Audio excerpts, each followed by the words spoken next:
Ang kwento ni Juan.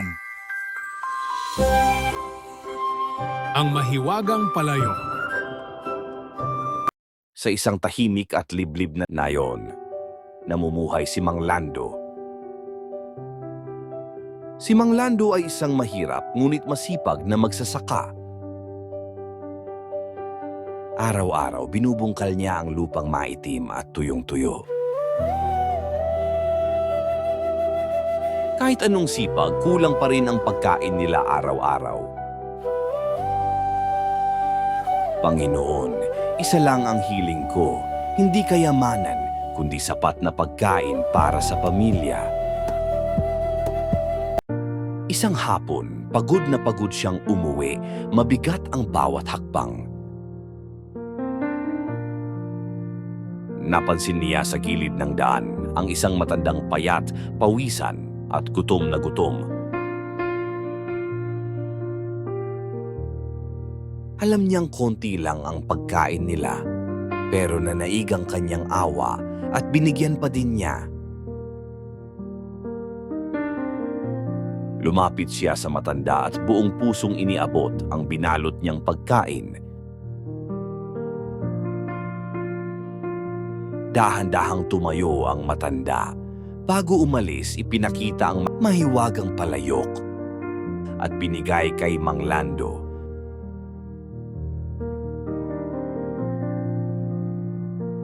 Hindi ito ordinaryong palayok.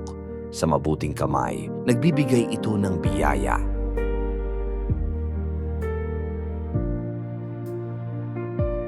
Umuwi si Mang Lando na may halong takot, pag-aalinlangan at pag-asa.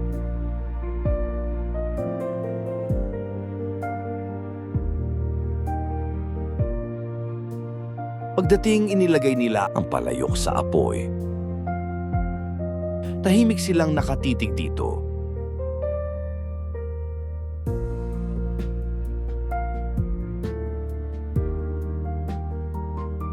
Ilang sandali kumulo ang tubig at biglang napuno ang palayok ng mainit na sinigang.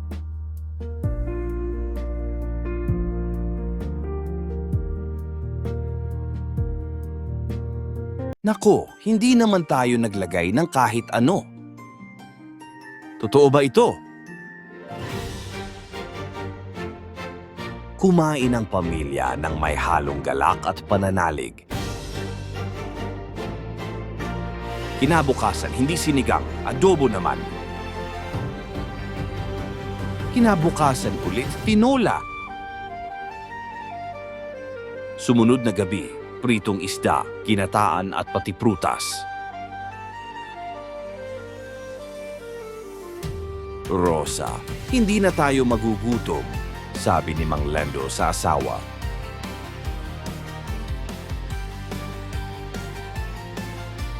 Dahil sobra-sobra, nagbahagi sila sa mga kapitbahay.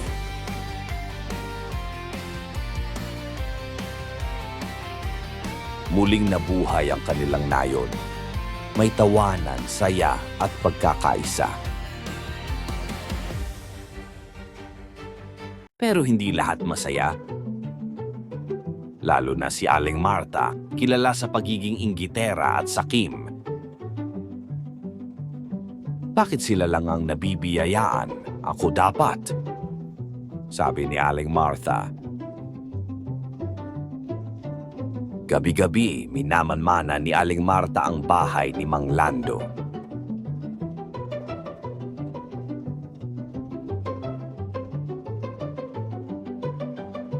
Isang gabi, habang tulog ang pamilya, pumasok si Aling Marta.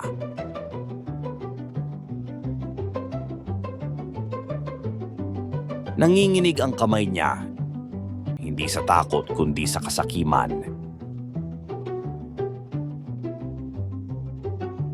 Kinabukasan, sinubukan niyang gamitin ang palayok. Bigyan mo ako ng masarap pa kaysa kay Lando.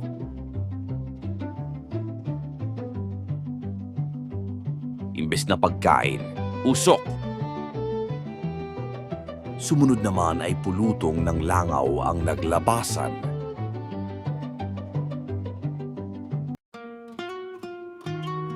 Sa galit, paulit-ulit niyang inalog at itinapon ang palayok hanggang mabasag ito.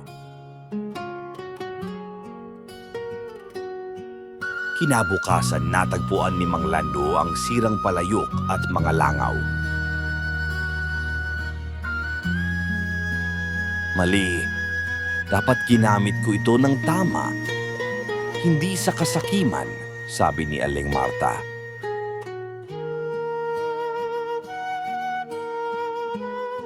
Wala na ang mahiwagang palayok.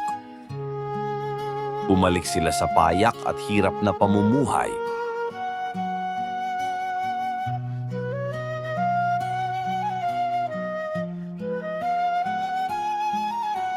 Pero hindi sila nagreklamo. Araw-araw, nagsikap pa rin sila.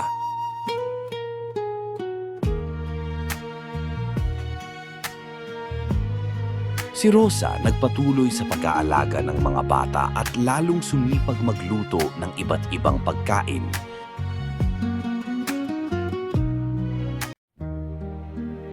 Isang araw, may mga kumatok sa kanilang pintuan.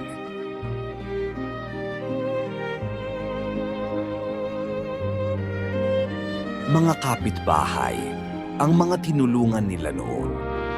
May bitbit silang bigas, gulay, prutas, at mga lutong ulam.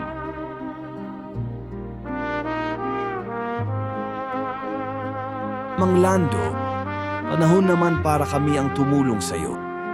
Salamat sa mga panahon kami wala at binigyan niyo kami ng makakain. Kaya kami naman ngayon ang magbabalik. Nabuhay muli ang kanilang munting tahanan sa saya at pagmamahalan. Ang tunay na biyaya ay nasa pagkakaisa, malasakit, nagdadamayan at tunay na pagkakaibigan.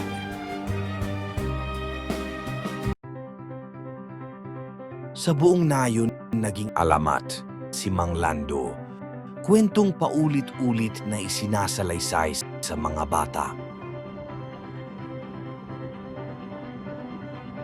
Ang blessing ay tunay na masaya kapag ibinabahagi.